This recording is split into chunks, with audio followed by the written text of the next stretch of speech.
ಸಂಖ್ಯಾವಾಚಕ ನಾಮಪದ ಕನ್ನಡ ವ್ಯಾಕರಣ. ಸಂಖ್ಯಾವಾಚಕ ನಾಮಪದ ಅಂದ್ರೆ ಸಂಖ್ಯೆಯನ್ನ ಸೂಚಿಸುವ ಪದಗಳು. ಉದಾಹರಣೆಗೆ ಎಷ್ಟು ಜನ, ಎಷ್ಟು ವಸ್ತು, ಹೀಗೆ ಸಂಖ್ಯೆಯನ್ನ ಒಳಗೊಂಡಂತಹ ನಾಮಪದಗಳನ್ನ ನಾವು ಸಂಖ್ಯಾವಾಚಕ ನಾಮಪದಗಳು ಅಂತ ಕರಿತೀವಿ. ಅಥವಾ ಯಾವ ನಾಮಪದವು ಸಂಖ್ಯೆಯನ್ನ ಸೂಚಿಸುತ್ತದೆಯೋ, ಸಂಖ್ಯೆಯನ್ನ ಒಳಗೊಂಡಿರುತ್ತದೆಯೋ ಅಂತಹ ನಾಮಪದವನ್ನ ನಾವು ಸಂಖ್ಯಾವಾಚಕ ನಾಮಪದ ಅಂತ ಕರಿತೀವಿ. ಉದಾಹರಣೆಗೆ 1, 2, 3, 4, 5, 100, 1000, ಲಕ್ಷ, ಕೋಟಿ, ಹೀಗೆ ಸಂಖ್ಯೆಯನ್ನು ಸೂಚಿಸುವಂತಹ ನಾಮಪದಕ್ಕೆ ನಾವು ಸಂಖ್ಯಾವಾಚಕ ನಾಮಪದ ಅಂತ ಕರಿತೀವಿ.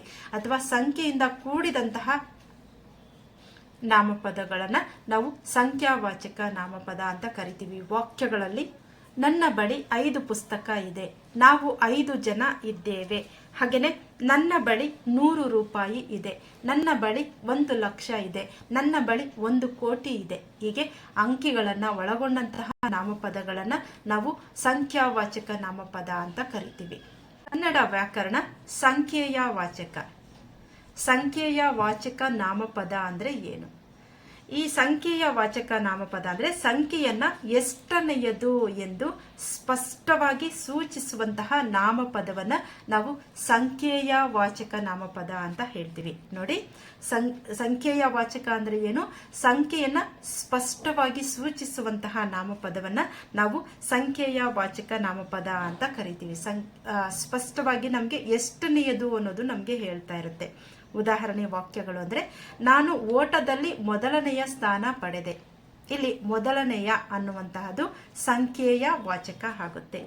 ನಮ್ಮ ಶಾಲೆಯಲ್ಲಿ ನಾನು ತರಗತಿಯಲ್ಲಿ 2ನೇ ಸಾಲಿನಲ್ಲಿ ಕುಳಿತುಕೊಳ್ಳುತ್ತೇನೆ. 2ನೆಯ ಸಾಲು, 2ನೇಯ ಎನ್ನುವಂತಹದ್ದು ಸಂಖ್ಯೆಯ ವಾಚಕ. ಅಲ್ಲಿ ನಮಗೆ ನಿರ್ದಿಷ್ಟವಾಗಿ ಹೇಳ್ತಾ ಇದೆ.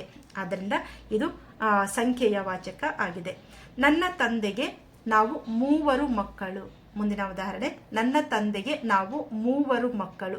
ಇಲ್ಲಿ 3 ಎನ್ನುವಂತಹದ್ದು ನಿರ್ದಿಷ್ಟವಾಗಿ ಸ್ಪಷ್ಟವಾಗಿ ಸಂಖ್ಯೆಯನ್ನು ಹೇಳ್ತಾ ಇದೆ. 3 ಎನ್ನುವಂತಹದ್ದು ಸಂಖ್ಯೆಯ ವಾಚಕಕ್ಕೆ ಉದಾಹರಣೆ.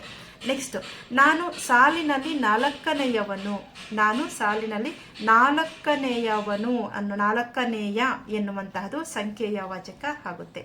ಹೀಗೆ 1ನೇಯ, 2ನೇಯ, 3ನೇಯ, 4ನೇಯ, 5ನೇಯ, 10ನೇಯ, 100ನೇಯ, 1000ನೇಯ, ಹೀಗೆ ನಮಗೆ ಅಂಕಿಗಳಲ್ಲಿ ಸ್ಪಷ್ಟವಾಗಿ ತಿಳಿಸುವಂತಹ ನಾಮಪದವನ್ನ ನಾವು ಏನಂತ ಕರಿತೀವಿ ಅಂದ್ರೆ ಸಂಖ್ಯೆಯ ವಾಚಕ ನಾಮಪದ ಅಂತ ಕರಿತೀವಿ.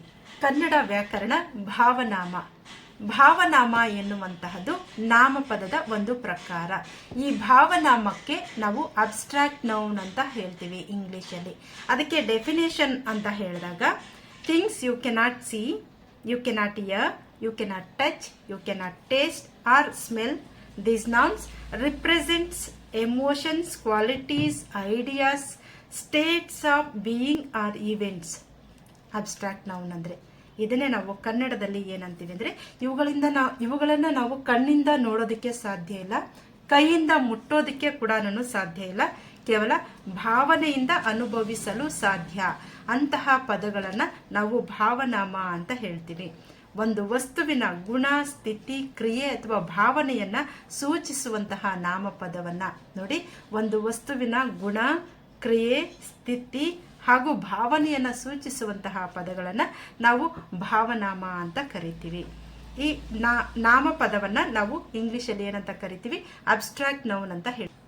ಫಾರ್ ಎಕ್ಸಾಂಪಲ್ ಯಾವುದು ಅಂದರೆ, ಪ್ರೀತಿ, ಕೋಪ, ಭಯ, ಧೈರ್ಯ, ಆನಂದ, ಇವುಗಳನ್ನು ನಾವು ಮುಟ್ಟೋದಕ್ಕೆ ಸಾಧ್ಯ ಇಲ್ಲ, ಕಣ್ಣಿಂದ ನೋಡೋದಕ್ಕೂ ಕೂಡ ಸಾಧ್ಯ ಇಲ್ಲ.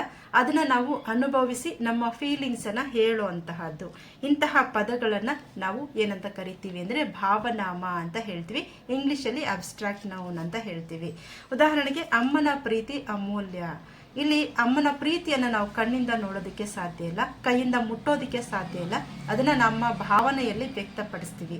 ಭಾವನೆಯಿಂದ ವ್ಯಕ್ತಪಡಿಸುವಂತಹ ದುಃಖ ಇರ್ಬೋದು, ಪ್ರೀತಿ ಇರ್ಬೋದು, ಭಯ ಇರ್ಬೋದು, ಧೈರ್ಯ ಇರ್ಬೋದು, ಆನಂದ ಇರ್ಬೋದು, ಇಂತಹ ಪದಗಳನ್ನ ನಾವು ಏನಂತ ಕರಿತೀವಿ? ಕನ್ನಡ ವ್ಯಾಕರಣದಲ್ಲಿ ಭಾವನಾಮ ಅಂತ ಕರಿತೀವಿ. ಈ ಒಂದು ಭಾವನಾಮ ಅಂದ್ರೆ ಏನು, ಭಾವನಾಮಕ್ಕೆ ಇಂಗ್ಲಿಷಲ್ಲಿ ಏನಂತಾರೆ, ಉದಾಹರಣೆ ಏನು, ವಾಕ್ಯಗಳ ಮೂಲಕ ಕೂಡ ಈ ಒಂದು ವಿಡಿಯೋ ತರಗತಿಯಲ್ಲಿ ತಿಳಿದುಕೊಂಡಿದ್ವಿ. ಧನ್ಯವಾದಗಳು.